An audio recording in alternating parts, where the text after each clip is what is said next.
Un cilindro de material elástico y lineal está empotrado en una de sus bases. La base opuesta, representada en la figura, está conectada a dos barras de material elástico lineal mediante dos pequeñas placas rígidas de longitud despreciable, frente al radio del cilindro. Determine: ¿cuál es la máxima fuerza que sufren las barras cuando se calientan incremento de T? ¿Cuál es el máximo calentamiento que da lugar al pandeo de las barras?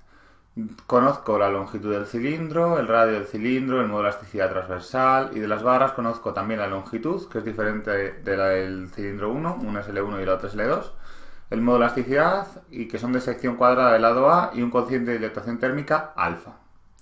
Como indicación te dice que asumas que las barras pandearán antes de que el cilindro falle por cortante. Bien, en este problema el 1 y el problema 1 y el problema 2 básicamente son lo mismo, son muy parecidos. Lo que quiero decirte es, en el apartado 1 te están preguntando cuándo es la fuerza que sufren las barras cuando se calientan incremento de T, y en el segundo lo que te están preguntando es cuánto es el calentamiento que da lugar al pandeo. Es decir, que con una vez hayas calculado la fuerza de las barras en el apartado 1, lo igualas a la carga crítica de Euler de pandeo y ya está, eso es lo que te están pidiendo, ¿vale? Entonces, fíjate qué es lo que tenemos aquí. Si esto se dilata, si la barra esta se dilata, digamos que este otro elemento no lo estamos viendo, digamos, estamos viendo el alzado, pero si me lo pintaran en perspectiva, ¿vale?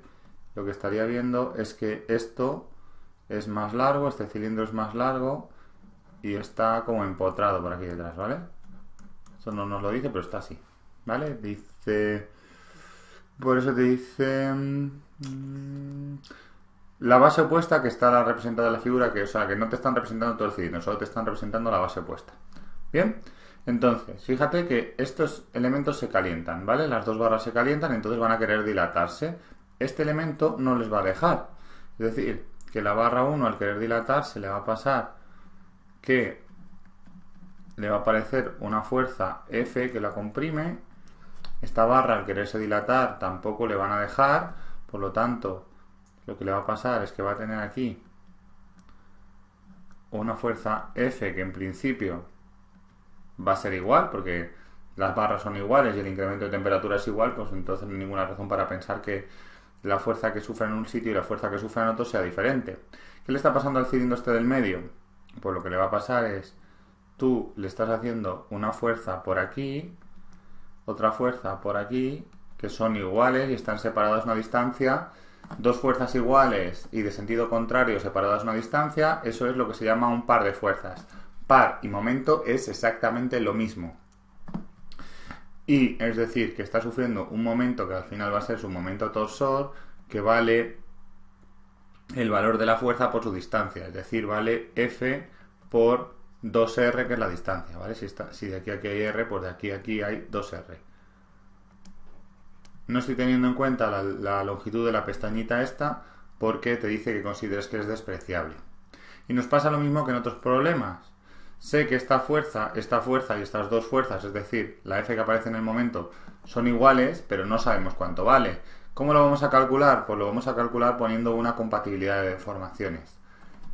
Para calcular la compatibilidad de deformaciones, normalmente lo más sencillo es que superpongas, esto ya lo hemos hablado también, superpongas el problema sin deformar, que es el que está pintado en negro, con el problema deformado, que es lo que te voy a pintar ahora. Esta barra de aquí, al incrementarse su temperatura, se estira, es decir, que pasa a medir hasta aquí arriba. ¿Vale? Esta distancia de aquí es el incremento de L. Esta otra barra le pasa exactamente lo mismo. Sufre y se estira hasta aquí. Puesto que la longitud inicial es igual, el incremento de temperatura es igual y la fuerza de compresión que está sufriendo es igual, pues el incremento de L este es igual. Eso significa que la línea que antes iba por aquí, ahora va por aquí. Y la compatibilidad de deformaciones es la siguiente. ¿Cuál es este ángulo de aquí? Pues este ángulo es el ángulo de giro del cilindro. Es decir, que el ángulo de giro multiplicado por R, que sería la longitud de este arco de aquí, es aproximadamente igual al incremento de L. ¿vale? Es cierto que exactamente igual no es, pero como son pequeñas deformaciones podemos considerar esta aproximación como válida. Y esta es la compatibilidad de deformaciones que me va a permitir calcular cuánto vale F. ¿Cuánto vale el ángulo de giro?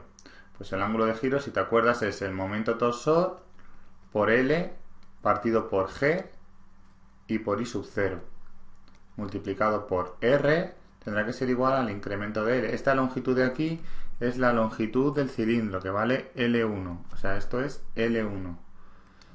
El incremento de L será igual al debido a la temperatura más el debido al incremento de temperatura. Es decir, será alfa por el incremento de temperatura y por L2, que es la longitud inicial de cualquiera de las dos barras. Podemos trabajar con cualquiera de las dos barras, menos la debida a la compresión, que valdrá F por la longitud que hemos dicho que vale L2 partido por E y por el área que te estoy diciendo que vale desde sección cuadrada de lado A, es decir, que vale A al cuadrado. ¿Vale?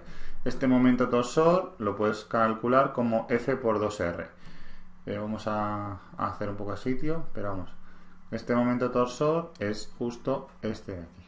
Seguimos operando y entonces me queda que 2F sería 2F R al cuadrado por L1 partido por G y por I sub 0 tiene que ser igual a alfa por el incremento de temperatura por L2 menos F por L2 partido por E por A al cuadrado. Y fíjate que ahora ya la única incógnita que tengo es cuánto vale F, así que la voy a sacar factor común y voy a decir que F que multiplica a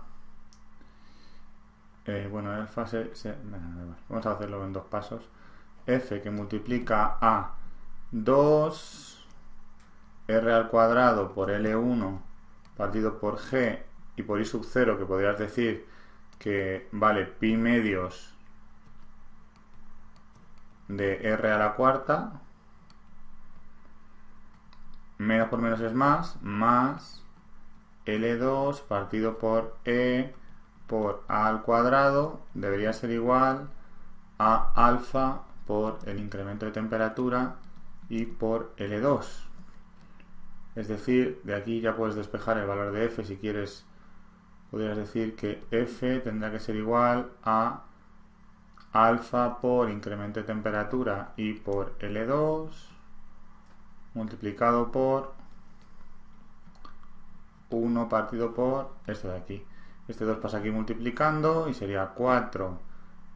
Este R al cuadrado con este se me puede quedar al cuadrado. 4 por L1 partido por G por pi por R al cuadrado, porque aquí tenía el cuadrado y aquí la cuarta, más L2 partido por E y por A al cuadrado. Aquí podrías incluso sacar mínimo como múltiplo y demás, pero no nos hace falta, vamos a dejarlo así.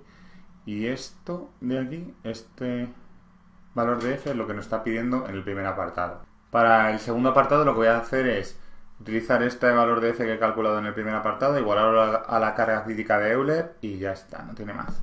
Es decir, que podría decir que alfa por incremento de temperatura por L2 partido por 4 veces L1 partido por G por pi por R al cuadrado más L2 partido por E por A al cuadrado. Aquí hay algo que tiene un poquito raro. G por R al cuadrado. Ah, no, que pi no tiene unidades. Me estaba fijando que siempre se tiene que cumplir el análisis dimensional, ¿vale? Es decir, que si esto y esto se está sumando deberían estar en las mismas unidades, ¿vale? Si no están en las mismas unidades es que posiblemente en algo te hayas equivocado.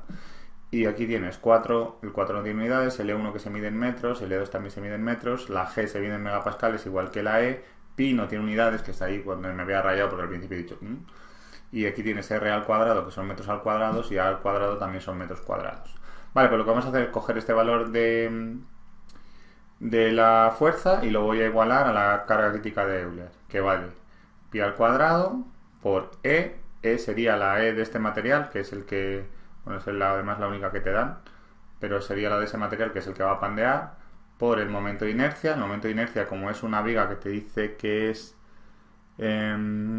sección cuadrada, es un doceavo de la base por la altura al cubo, pero como es cuadrado es un doceavo por a la cuarta partido por k, que en este caso, como está empotrado aquí y está articulado aquí arriba, sería 0,699 multiplicado por esa longitud, que es L2,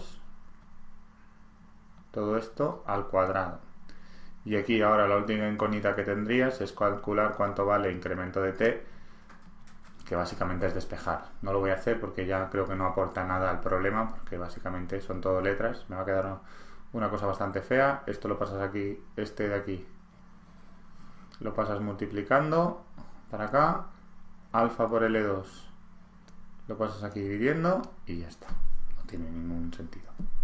¿Vale? Pues eso es lo que nos estaban pidiendo.